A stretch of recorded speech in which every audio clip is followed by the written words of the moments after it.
Here we have a guy doing a pull-up on a pull-up bar. This pull-up bar could represent a segment in geometry. And a segment bisector would be anything that would cut that segment in half. Or in this case, something that can cut this pull-up bar in half. Well, I can use a saw in order to cut this pull-up bar in half. And that cutting point would represent the midpoint of the pull-up bar.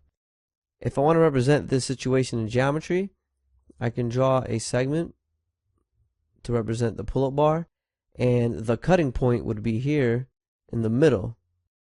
And a segment bisector is anything that passes through that point. So I can have a line that passes through the midpoint, and that would be a bisector. To show that this is cutting it in half, I would draw tick marks on each side. Those tick marks let me know that this segment here is congruent to this segment, or more specifically, let me label it with some points.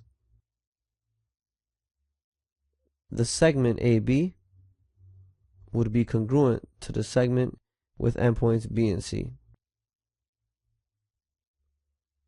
So that's what a segment bisector does. It cuts it in half, and if it was bisected, then we know that the resulting segments should be congruent to each other. And if the segments are congruent, I'll also know that the segments will have the same length. And it doesn't have to just be a line that can bisect the segment.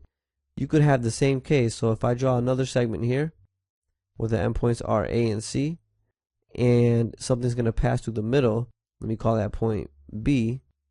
Well, I could also have a segment that's cutting it in half as well. And then I'll do the same thing where I would draw the tick marks, and those tick marks let me know that segment AB is congruent to segment BC, meaning they have the same length.